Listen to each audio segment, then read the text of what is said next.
Anak siya si Lolo mo. Siya ang totoo mong tatay.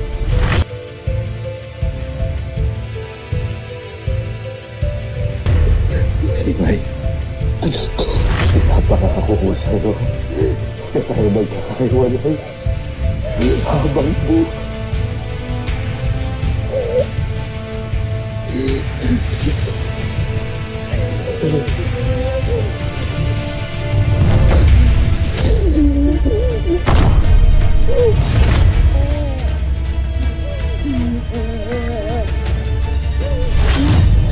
Mami!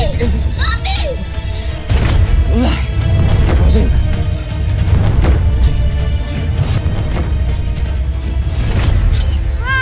Ano ba yan? Bakit pa kasi dito pa tayo kailangan magluto? Teka, lalagyan. Nilaga! Mas maganda kasi ang palambot ng karne kapag uling o kaya kahoy ang ginamit. Oras na para gamitin tong katas ng siling. Ang masarap po. Pinabagayin sa kanila.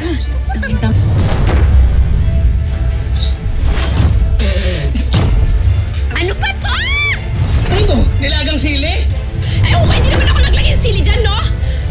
Ang angang pahingi pa nga. Mami! Tatay, isip mo si Mami. Buo na pamilya natin ngayon. May kakambal daw si Mima.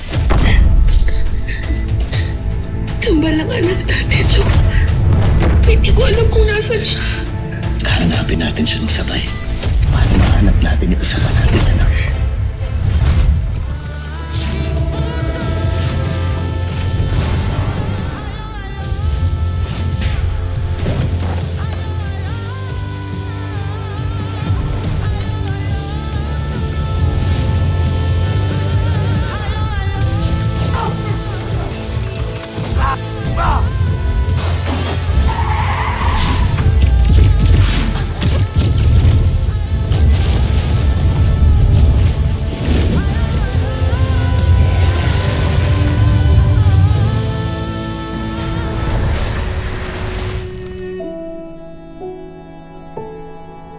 Magandang araw ho sa inyo. Kamusta ho kayo? Ayos lang. Lola, gusto ko lang po sanang magpasalamat sa inyo sa pagkupkup niyo kay Lolong. Masaya ako na kayo po yung naging pamilya niya sa mga panahon na akala niya na wala na ho sa kanya ang lahat. Kung di ho dahil sa inyo, baka hindi ko na ulit nakita si Lolo. Kaya maraming salamat. Salamat. Salamat din. Dahil, alam mo, ang daming tulong na binigay sa amin ni Lolong. Napakabait niya. Parang pamilya na namin siya. At alam ko masayang-masaya kayo ngayon sa pagkikita niyo. Kaya masayang-masaya rin kami. Lola, paano ho ba yan? Parang parami na ho ng parami ang mga apo niyo. Hayaan mo na, mga mistisa lang. Si Mima at si Elsie. Kayo rin po Ang ganda-gana niyo rin po. Manang-mana ka sa tatay mo, bolera. Long, buti na lang nagkita kayo ulit ng asawa mo. Pati ang anak mo. Masaya ako para sa inyo. Elsie, napakaswerte mo kay Lolong. Sige nga, kiss nga kayo. Tama na yan, tama na yan. Ayaw niya? Kami na lang ni Teto. Ano ka ba? Sige, sige. Tama na yan. Kain muna tayo itong siopaw habang mainit pa. Wala, nagabala pa ko kayo. May mga intas dito, oh. Dami kaming ganun. Siopaw ka kayo. Ha?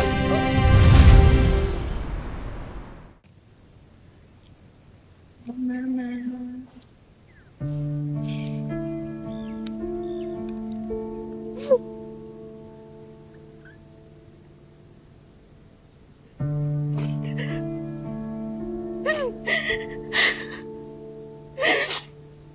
Mama.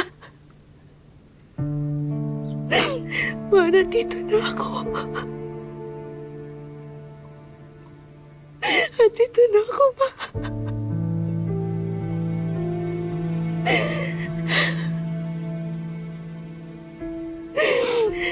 Sana nakikita mo kami kaya ni Lolo. Kasi alam ko na ito yung pinakagusto mong mangyari, di ba? Matawa na. Kasi parang nakikita ko na yung dating ikaw. Dahil ba kay Lolong yan? Okay na, sige na, biro lang. Naniniwala ako na kahit hindi maalala ng isipan mo si Lolong, nandyan pa rin siya sa puso mo. Kasi ayaw mo siyang masaktan. Hindi ba ganun na nagmamahalan, ha?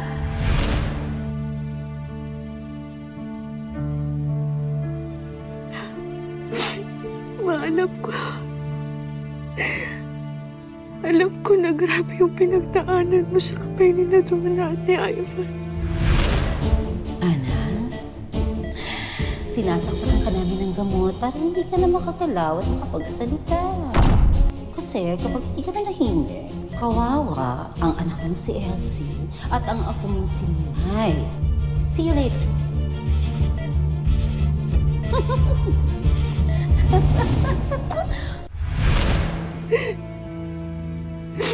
Pero lumaban ka. At hanggang sa kahuli-hulian, kahit na ikapahamak mo, pinilit mo pa rin puntahan si Lolo. Para masabi sa kanya yung totoo.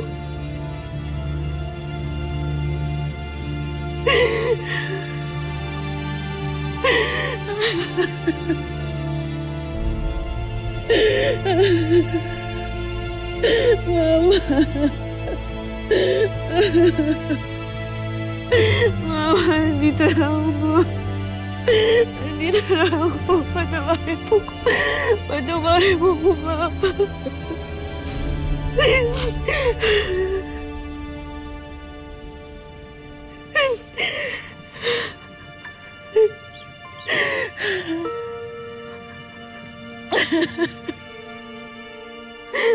Wala na si Mama. Nawala na si Mama.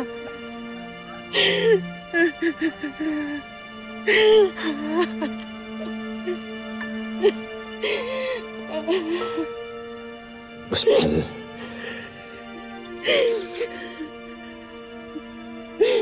Patawarin mo sana ako, ha?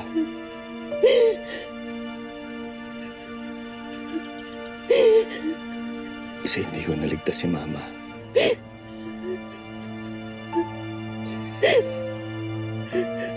Wala sana siya dito kung may nagawa lang sana ako para ipagtanggol siya.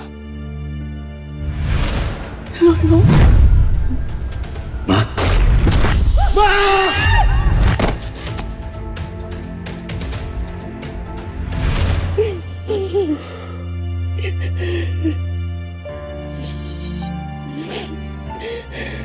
Mahal.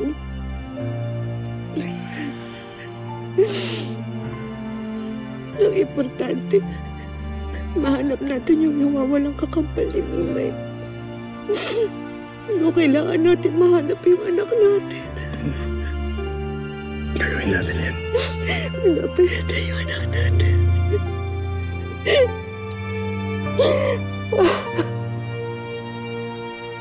Lolong,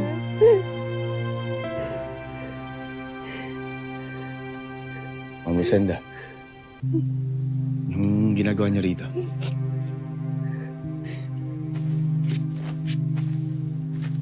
Si Elsie ko pala, asawa ko. Si Ma'am Rosenda.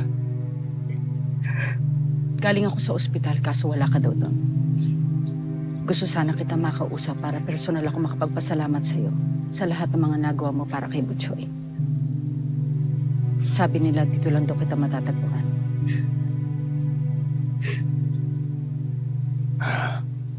Rosenda, wala ho yun.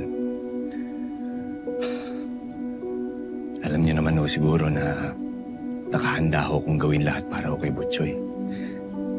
Parang anak ko na rin ho kasi yun. Nga pala si Elsie ho, ang asawa ko. Si Ma'am Rosenda yung nag-alaga kay Butchoy. Hello po.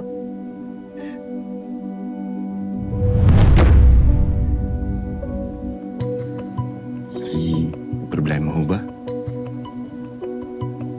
Siya po pala yung mama ko.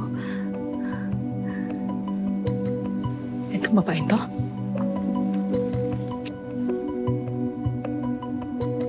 Itong mama mo? Ha? Bes? Bes? Umalis ka na. Anong gagawin ko dito? Alis na.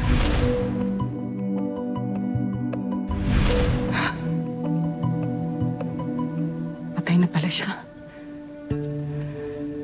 Oo. Siya po ang mama ko. Bakit po? Kilala niyo po ba siya? Siya ang nagbigay sa akin kay Butchoy. Hindi ako pwede magkamali.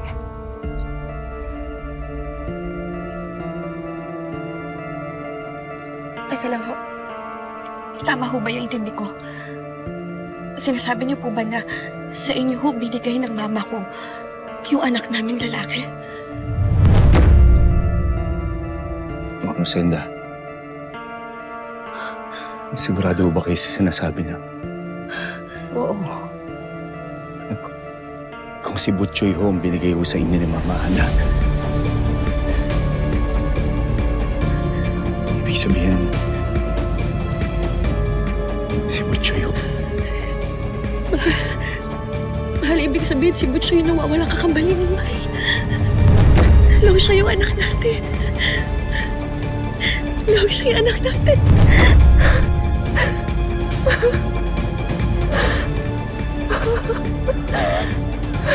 Anak natin, Law.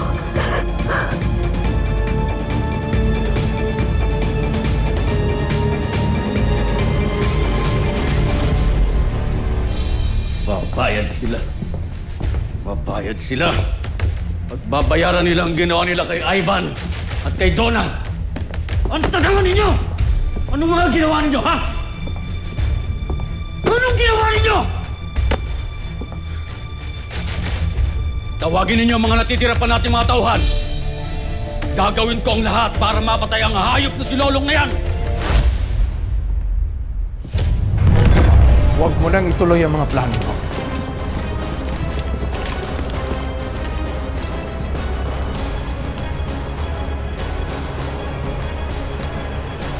Manuel,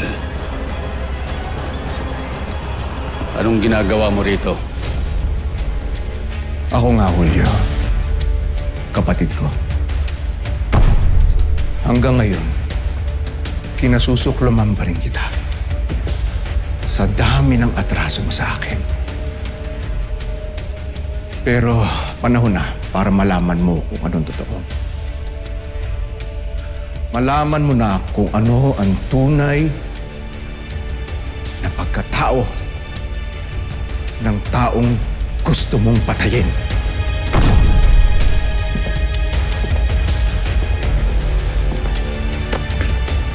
Anong pinagsasabi mo? Ha? Anong sinasabi mo? Babae yung mga baril niyo!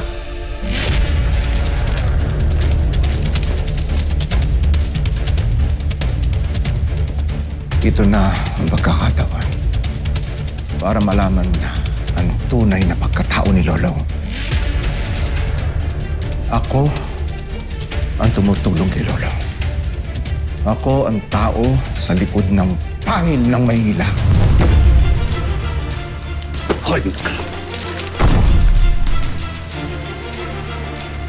At ikaw pa pala ang nasa likod ng pagpapabagsak sa akin, Manuel. At dahil doon,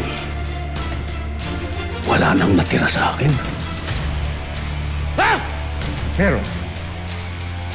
Si Lolong. Anak mo siya. Si Lolong ang tunay mong anak.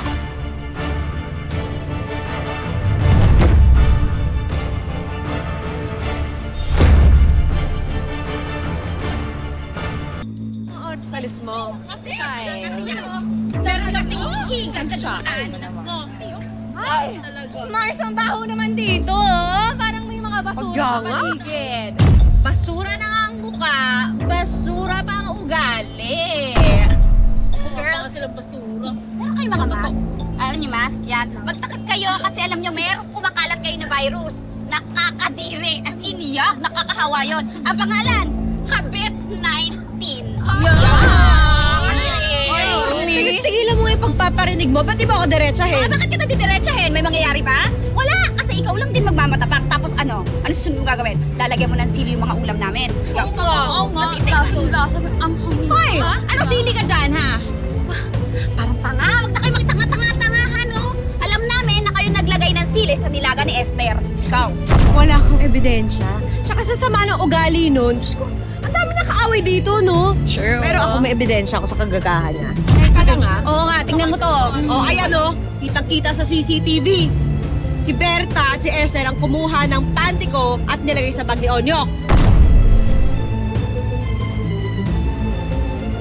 Oh, kita mo? Hindi naman totoo. Mahiya. Hindi ako papahiya. Fake news yan. Sa sama ng mga ugali nyo at sa mga pagkatao nyo nakakadiri, kayang-kaya nyo i-edit yan. AI! AI! AI yan! Pakirap talaga maging tanga, no? Ako ba tanga? Ako ba tanga? Sadyak hindi ako maniniwala na ginawa ni Esther yan kasi kayo mga inventor kayo. Hindi lang kayo malalandi, mga inventor pa kayo. Talaga.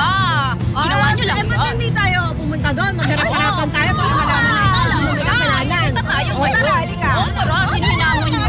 Parang mahiya ka. Sige, mo mapahiya. Sige, tingnan natin. Badong, ano ba nangyari sa'yo, ha? Umalis ka na hindi nagpapaalam. Nasa ka ba?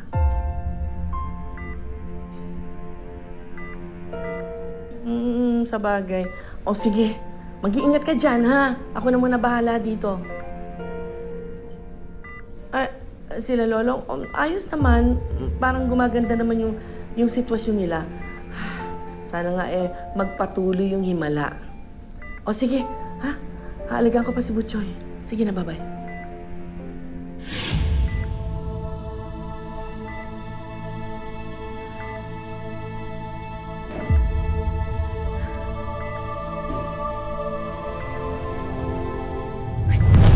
Butchoy! Tinaas mo yung kamay mo? Guli-guli ko lang yata. Ha! Tinawakan mo ko! Butchoy! Gising ka na, Butchoy! Amoy ka! Butchoy! Butchoy! Doc! Doc! Doc! Gising si Butchoy! Doc! Huwag mo kong pinaglululoko, Manuel. Paano kung magiging anak si Lolo? Ha? Ang patalantaduhan ito. Hindi ako haharap dito na may baril na nakatutok sa ulo ko kung hindi ako magsasabi ng totoo. At hindi rin ako pinanganak kahapon, Manuel, para magpauto sa'yo. Anong katarantaduhan ito? Anong pinagsasasabi mo, ha? Anong balak mo? Paano kung magiging anak si Lolo? Siya ang dahilan kung bakit nawala ang anak ko. Siya ang pumatay kay Rain! Alam kong sisisihin mo si Long sa pagkamatay ni Rain. Kaya nakahanda ako. Inalam ko lahat ng mga nangyari. Sinabi sa akin ng kapatid ng isa sa mga tauhan ko ang lahat ng nangyari. Alam ni Donna kung saan allergic si Rain. At ginamit niya ito. Si Donna ang pumatay sa anak mo. Ito. Ito, tignan mo. Ito ang mga ebidensya. Inaalisan lang po namin ng ingredients kasi na-allergy po si Mang Rain. Sesame oil. Peace offering ko para sa'yo. Anong nangyari?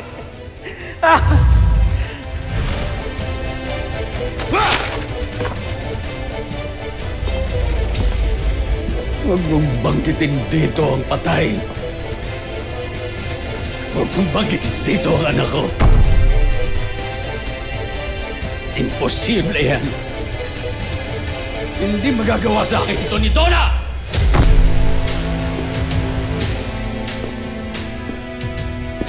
Bakit hindi mo itanong sa mga pulis sa tumahan? Hindi. Hindi! Julio, tanggapin mo na si Lolong bilang anak mo. Itigil mo na lahat ng masasamang plano mo sa kanya. Sige. Tatanggapin kong katarantaduhan mo. Pero, sabihin mo muna at gumawa ka ng pruweba para maniwala ako sa iyo na anak ko nga si Lolong. Si Luna!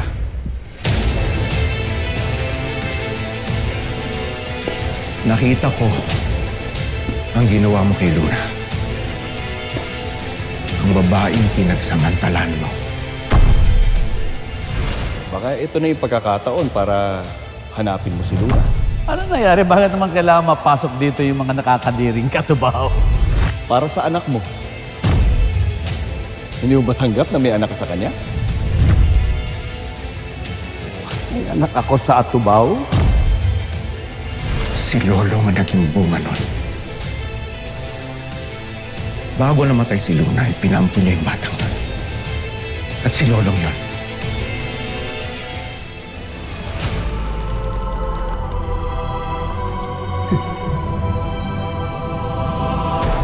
Si Luna. Si Luna ang ina ni Lolong. Imposible. Hindi pwedeng maging anak ko si Lolong. Hindi! Julio, noong una, isa lang ang gusto ko. Ang gamitin si Lolong para makaganti ako. Pero naging malapit na ako sa kanya. Ayoko siyang madamay dahil galit ako sa'yo. Kung ayaw mo pa rin maniwala, bakit hindi mo pa DNA test si Lolong? Ako na mag-aasikaso para magkaalaman na. Hindi! Mga tauhan ko ang gagawa niyan, Manuel. Pero ito ang tandaan mo. Kapag lumabas na niloloko mo ako at nagsisinungaling ka, papatayin ko kayong lahat. Papatayin kita. Magkalimutan na tayo bilang magkapatid.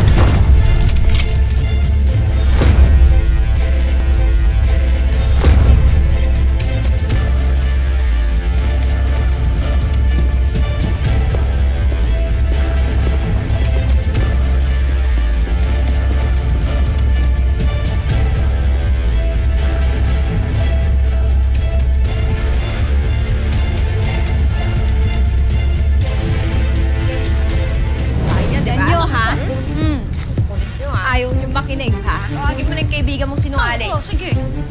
Saan mo? Malala. Tawagin mo na yung kaibigan mong sinungaling. Esther! Kayo nyok to, ah. Oo nga. Bakit nandyan? Kayo nyok to. Chinelas to, eh. Mga walang nyok! Hay! Asa? Hay! Anyok! Nasaan ka? Labas! Ay! Sino kaya ang istorbo na yan? Maligay! Ano ginagawa mo dito? Mga hayop kayo! Aray ko! Aray ko! Aray ko!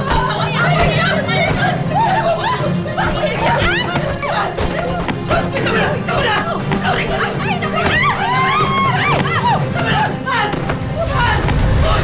Salamat po, update na lang kita sa result. Alam kong gusto mong makasigurado.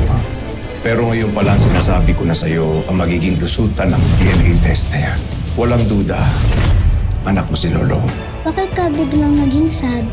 Eh, paano kung hindi niyo ako anak? Sa puso ko, alam ko na anak ka namin. Mr. Candelaria, ito po ang result ng DNA test niyo po. Sir Julio, Dala ko na po ang resulta ng DNA test ninyo ni Lulong.